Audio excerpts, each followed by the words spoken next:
Hi guys, my name is Devanshi and I'm a content developer at Humans of Bombay, and this is... Hi guys, I'm Kanai. I'm also a content developer at Humans of Bombay. Today we're actually very excited to introduce to you our book review series. We're starting it as a part of Humans of Bombay. We're calling it the Book Review Project. So today we have two different genres of books. Completely different. Yeah. Mine is what some would call it a trashy romance novel, which I would just call a romance novel. And Okay, and what I'm reviewing is The Dark Between Stars by Atticus. That's completely different. This is poetry and a lot of prose and not trashy. my book's called November 9. It's by one of my favorite authors, Colleen Hoover. I started reading her when I was in the 9th grade and I haven't stopped ever since. So I'm the older one, so I will start first. Sure. Okay. So basically, I don't know if you all really know about Atticus, so I'll give you a short brief. He basically began as an Instagram poet, and he's one of the first few ones that actually got famous. The curious thing about him is that he likes this whole air of mystery around him. He comes for book signings and he does the whole lot. He interacts with his readers and all, but he does it all while wearing a mask on his face, so no one actually knows what he looks like or his name, nothing. We just know him as Atticus. And so basically this is his second book, The Dark Between the Stars, and he's done it really well because he's divided into 3 parts. So basically part 1 is Stars, where he talks about how you feel when you fall in love for the first time, when you meet someone new for the first time, or just the idea of wanting to find someone. That's what he's described in part 1. Part 2 is The Between, where you're actually in a relationship, but he explains how hard it is to stay in a relationship and actually keep that love going and actually sustain it.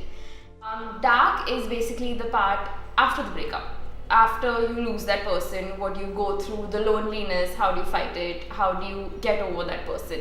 And it's just haikus. It's just haikus and it's poems, and he writes in a way that makes you feel, because his language is very simple. It's not like he uses over-the-top words or vocabulary or anything like that. It's simple, very simple English. And the best part about this book is he was in Paris the entire time that he wrote it. So most of the photography is from there, and he writes what he feels, not what he's meant to feel.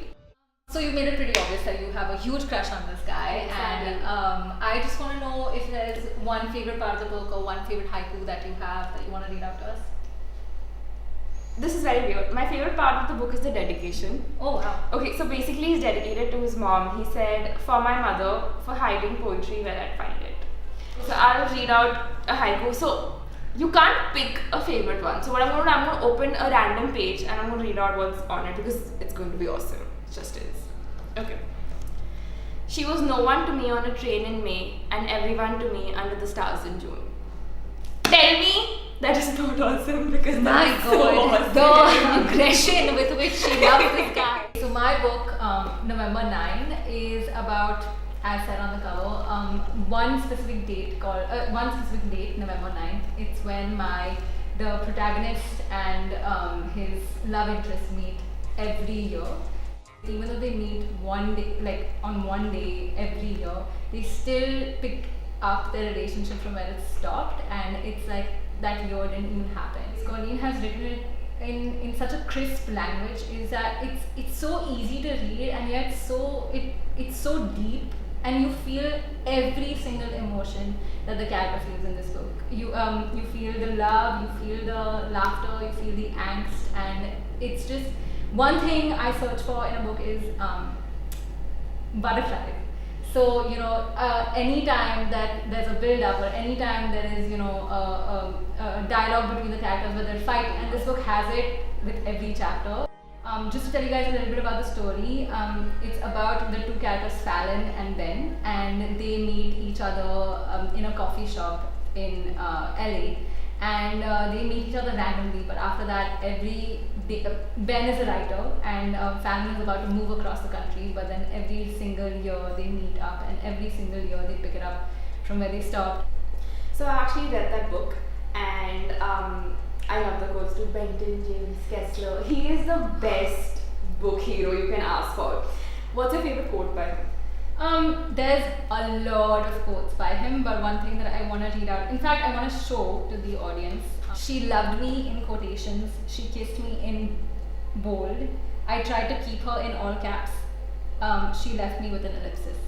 Another quote I love in this book is, when you find love, you take it. You grab it with both your hands. You do everything in your power not to let go. You can't just walk away from it and expect it to linger until you're ready for it. I don't know, when Colleen writes such quotes, I feel like she's speaking to me, but she's actually speaking to all book lovers out there, and she just knows how much you love the written word. Okay, so that's it for the book review project. For everyone out there, in one line, I'm just going to tell you why I recommend this book. I think sometimes we're in the mood to feel an overwhelming sort of like all sorts of emotions all at once, and I think this book is it if you want to feel overwhelmed by something and just have a good cry, but then have a good laugh too. My recommendation for this book is basically, if like I know that everyone has a small part in them that's kind of lost or broken, and if you want to be healed, this is a good place to start.